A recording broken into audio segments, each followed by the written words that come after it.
Assalamualaikum warahmatullahi wabarakatuh. Saya Reza Arista Pratama, salah satu mahasiswa di Universitas Dian Suwantono Semarang akan menjelaskan mengenai distribusi sampling. Distribusi sampling ini dibagi menjadi dua subbab, yaitu distribusi sampling rata-rata dan distribusi sampling proporsi. Apa yang ada di distribusi sampling itu?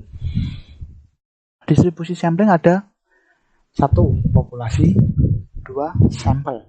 Populasi ini merupakan semua objek atau individu yang memiliki karakteristik tertentu dan menjadi perhatian. Populasi ini terdiri dari dua macam, yaitu populasi terbatas atau yang dapat dihitung dan populasi tidak terbatas atau yang tidak dapat dihitung dan terus-terusan. Yang kedua adalah sampel, bagian dari beberapa populasi yang diperoleh dengan cara tertentu, dengan karakteristik tertentu, jelas dan lengkap, yang dapat mewakili semua populasi. Terdiri dari sampel probabilitas atau yang didapat dari masing-masing anggota populasi dan memiliki probabilitas. Sampel non-probabilitas atau sampel yang didapat dari masing-masing anggota populasi yang tidak memiliki probabilitas. Teknik sampling. Teknik sampling dibagi menjadi dua macam, yaitu satu, teknik sampling dengan pengembalian atau dengan artian setiap anggota populasinya dapat dipilih lebih dari satu untuk menjadi sampel. Yang kedua adalah teknik sampling tanpa pengembalian, dengan artian setiap anggota populasinya tidak dapat dipilih lebih dari satu untuk menjadi sampel. Dengan artian begini, yang pertama teknik sampling dengan pengembalian di suatu populasi dapat diambil 1, 2, 3, 4, 5 atau lebih. Yang di kedua ini teknik sampling tanpa pengembalian ini di suatu populasi hanya dapat diambil satu sampel saja. Pengertian distribusi sampling. Saya ambil menurut Sujana. Distribusi sampling merupakan kumpulan nilai-nilai statistika yang sejenis lalu disusun dalam suatu daftar sehingga terdapat hubungan antara nilai statistik dan frekuensi statistika. Menurut buku Sujana tahun 2001 halaman 87. Distribusi sampling dapat memperkirakan probabilitas atau peluang hasil sampel tertentu untuk statistiknya dan merupakan jembatan untuk mengetahui karakteristik suatu populasi. Seperti yang di awal tadi, distribusi sampling ini dibagi menjadi dua subbab, yaitu distribusi sampling rata-rata dan distribusi sampling proporsi. Distribusi sampling rata-rata dahulu. Menurut Sujana tahun 2001 dalam bukunya halaman 87 mendefinisikan distribusi sampling rata-rata adalah kumpulan dari bilangan-bilangan yang masing-masing merupakan rata-rata hitung dari sampelnya. Artinya distribusi sampling rata-rata ini didapat dari kumpulan bilangan-bilangan yang merupakan rata-rata dari sampelnya itu sendiri. Hasil dari distribusi sampling rata-rata diperoleh dari beberapa rumus dengan rata-rata mean, atau yang disebut ini adalah rata-rata mean. Mean adalah rata-rata kan? Ya. Untuk memperoleh probabilitas dari suatu sampel. Rumus-rumus distribusi sampling ada 3 macam dan dibedakan dengan syarat populasi tidak terbatas dan populasi terbatas. Populasi tidak terbatas ini dengan syaratnya N per N besar kurang dari atau sama dengan 5%. Dan populasi terbatasnya dengan syarat N per N besar lebih dari 5%. Kita membahas dulu yang populasi tidak terbatas dan rumus rata-ratanya. Sama dengan populasi tidak terbatas, rumusnya sama, mu X atau rata-rata pada distribusi sampling rata-rata sama dengan mu rata-rata dari populasi. Rumus populasi tidak terbatas dan rumus populasi terbatas ini sama. Kemudian standar defisiasi. Standar defisiasi ini rumusnya sama juga. Yang membedakan adalah nilai koreksi atau faktor koreksinya. mu di sini adalah tadi rata-rata. Sekarang adalah sigma, dilambangkan dengan sigma standar deviasi. Sigma X sama dengan sigma per akar N. Sigma di sini artiannya adalah standar deviasi populasi, artinya masih luas. Dan rumus populasi terbatasnya adalah sigma per akar N dikali akar N besar min N kecil per N besar min 1. Kemudian rumus nilai baku. Rumus nilai baku populasi tidak terbatas dan populasi terbatasnya ini sama. Dilambangkan dengan Z dengan rumus X min mu X sigma X. X sendiri adalah rata-rata sampel. Mu X adalah rata-rata pada distribusi sampling rata-rata. Dan sigma X ini adalah standar deviasi pada distribusi sampling rata-rata. Jadi sebelum mencari nilai baku harus mengetahui rata-rata dan standar deviasinya terlebih dahulu. Oke, langsung lanjut ke soal saja. Contoh soal, pabrik kecap menerima botol kaca sebanyak 1000 botol kosong yang digunakan sebagai wadah. Kita pahami, 1000 botol kosong digunakan sebagai wadah. Di sini dengan artian berarti 1000 ini menjadi N. Sebelum diterima, diambil 4 botol acak untuk dicek maksimal beratnya, sampel. Ini berarti 4 botol ini dijadikan menjadi sampel. Dengan maksimal beratnya adalah 200 gram. 200 gram di sini adalah syarat P lebih dari 200 gram, maka ini dikembalikan. Rata-rata berat botol tersebut adalah 195 gram. 195 gram ini adalah rata-rata dari populasinya. 195 gram. Kemudian dengan standar deviasi 15 gram. Standar deviasi 15 gram di sini masuknya masih ke standar deviasi populasi. Dapat diketahui dituliskan di sini. Dikembalikan 200 gram. Yang ditanya adalah probabilitas botol yang akan dikembalikan pabrik tersebut. Dapat ditulis dengan P X lebih dari 200. Pertama kita menentukan syaratnya ini termasuk tidak terbatas atau terbatas. Dengan rumus N per N besar atau 4. 4 tadi N kecilnya adalah 4 dan N besar atau populasinya adalah 1000. 4 per 1000 adalah 0,004 atau dapat dituliskan dalam persen adalah 0,04%. Artinya lebih kecil daripada 5% dan tidak menggunakan faktor koreksi, dan ini termasuk populasi tidak terbatas. Kemudian mencari mu X atau rata-rata pada distribusi sampling rata-rata, atau sama dengan mu sama dengan rata-rata populasinya, jadi 195 tulis lagi. Kemudian sigma X sama dengan sigma per akar N sama dengan 15 per akar 4 sama dengan 7,5. Sigma di sini dapat dari sini standar deviasi 15 gram. Di sini standar deviasinya sudah didapat. Kemudian lanjut ke Z, mencari Z. Dimasukkan X di sini 200 gram. Artinya ini probabilitas X-nya lebih dari 200 gram. Min mu X atau rata-rata distribusi samplingnya 195 per 3,75. 3,75 ini didapat, maaf salah tulis, 7,5 sama dengan 0,6666 atau dapat dituliskan 0,66. Lanjut, kita melihat ke tabel Z. didapat dari Z-nya tadi 0,66. 0,66 dilihat dari sini. 0,6, 0,06 jika tambahkan 0,066. Ditarik, jadi sudut sini 0,254627.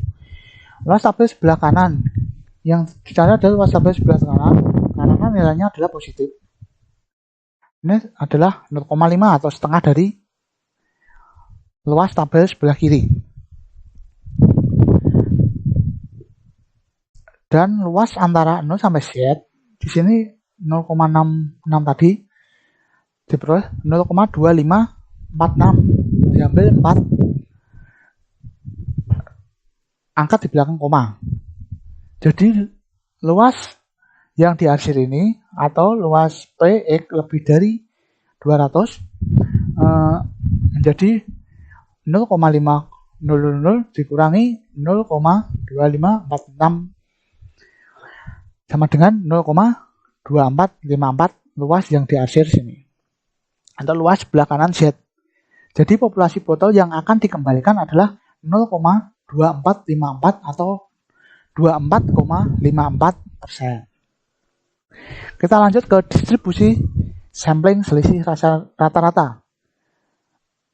Distribusi ini terjadi dari selisih rata-rata dua sampel yang berbeda berdasarkan sampel tertentu serta dengan ukuran parameter kedua populasinya. Untuk ukuran sampel yang cukup besar N1, N2 lebih dari 30 maka harus diubah ke bentuk normal standar dengan rumus Z X1 min X2 min mu X1 min X2. Sigma X1 min X2. Mu X1 ini dapat jabarkan lagi. Diperoleh dari sini, rumus ini mu 1 dikurangi mu 2 dan sigma X1 min X2 ini diperoleh dari sini. Lanjut ke distribusi sampling proporsi. Menurut Sujana tahun 2001 bukunya halaman 87 mendefinisikan distribusi sampling proporsi adalah kumpulan atau distribusi semua perbandingan sampelnya untuk suatu peristiwa. Dilihat dari pengertiannya ini sudah berupa perbandingan. Jadi di sini adalah berisi perbandingan rata-ratanya. Perbandingan proporsinya. Data yang digunakan dalam distribusi sampling proporsi biasanya berbentuk suatu persentase perbandingan, ya kan? Berbentuk suatu persentase perbandingan. Distribusi sampling ini memiliki tiga rumus seperti distribusi sampling rata-rata juga.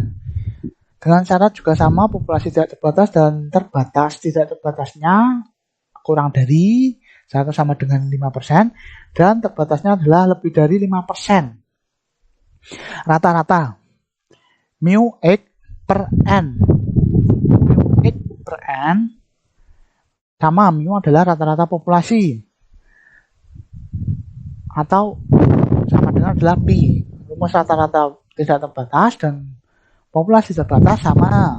Kemudian standar deviasi sigma X per N sama dengan akar P1 min P per N. Sama juga, yang membedakan adalah nilai koreksinya. Akar N min N besar min 1. Kemudian nilai baku. Nilai baku di sini populasi tidak terbatas dan populasi terbatasnya sama. Dan rumus X min X per N min mu X per N per sigma X per N dilambangkan dengan Z juga. Dengan ciri khas di sini distribusi sampling proporsi adalah X per N. X per N di sini seperti pada pengertiannya berbentuk suatu persentase perbandingan, yaitu perbandingan rata-rata sampel dan perbandingan ukuran sampel. So, lanjut ke contoh soal. siswa di SMP Perjuangan terdapat 500 siswa dan 200 siswa diantaranya memiliki laptop gaming yang dibawa ke sekolah sebagai caranya belajar. 500 dan 200 ini dapat diketahui 500 ini sebagai N dan 200 ini sebagai X. Lalu 100 siswa dijadikan sebagai sampel. Sampelnya adalah 100. Kemudian ditanya, tentukan rata-rata standar deviasi dan probabilitas siswa yang memiliki laptop gaming dan di bawah sebanyak 50% dan 60%. Nilainya adalah mu seperti tadi, rata-rata mu X per N atau pi-nya.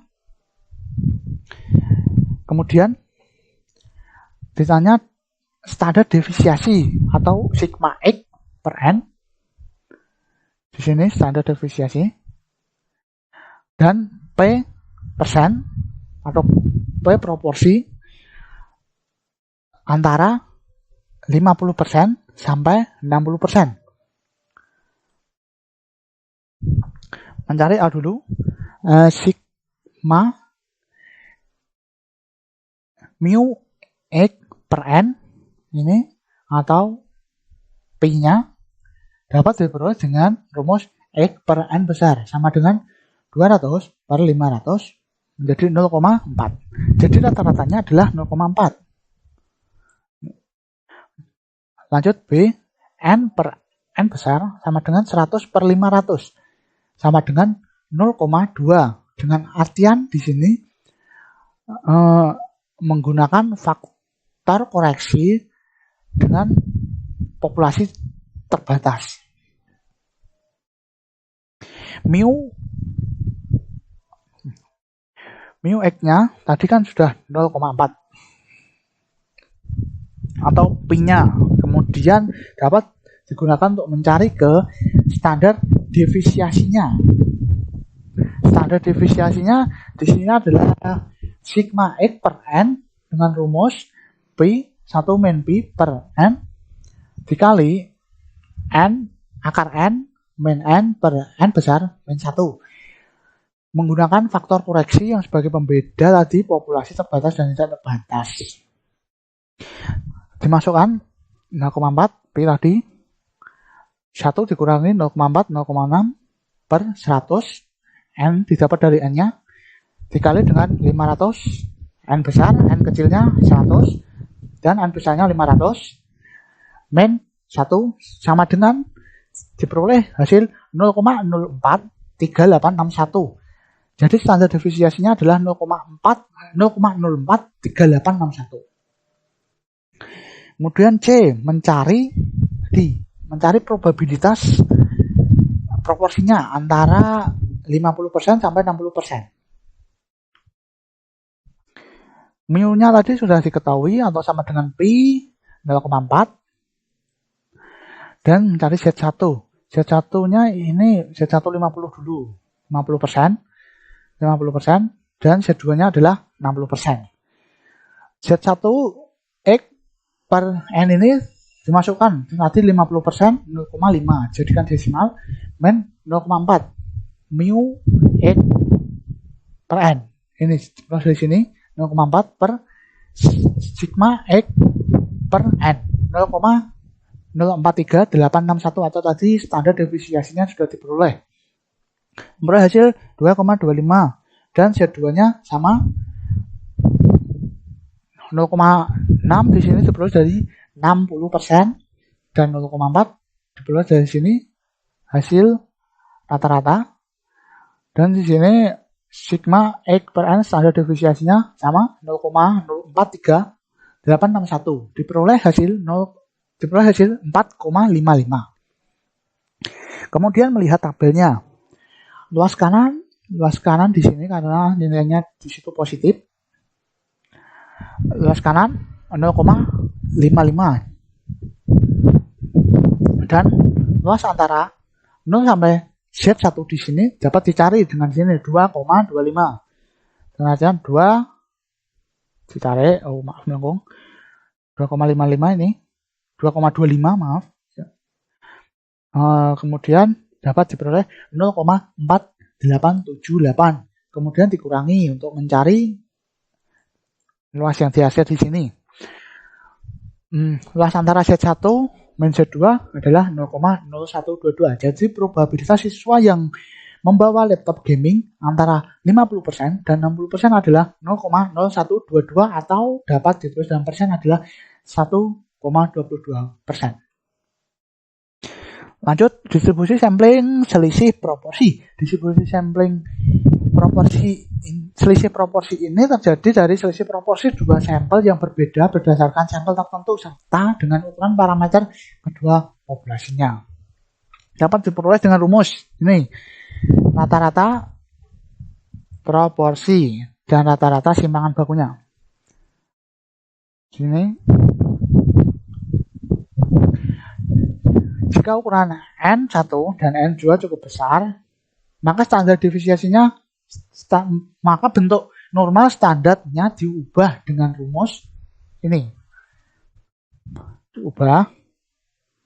Ini jika N2 lebih dari 30. Ini didapat dari sini. Rata-rata proporsi masih sama. Dan sigma X1 N per N1 min X2 N2 didapat dari standar proporsi di sini, rumus ini bawahnya. Dan jika P1 dan P2 tidak diketahui dan dianggap sama, maka nilainya P1 sama dengan P2 sama dengan P sama dengan X1 plus X2 per N1 plus N2. Berikut keterangannya, rumus di bawah sini. Sekian dari presentasi saya yang saya jelaskan mengenai distribusi sampling rata-rata dan distribusi sampling proporsi. Ini adalah sumber referensi yang saya gunakan untuk presentasi ini. Sekian dari saya. Wassalamualaikum warahmatullahi wabarakatuh.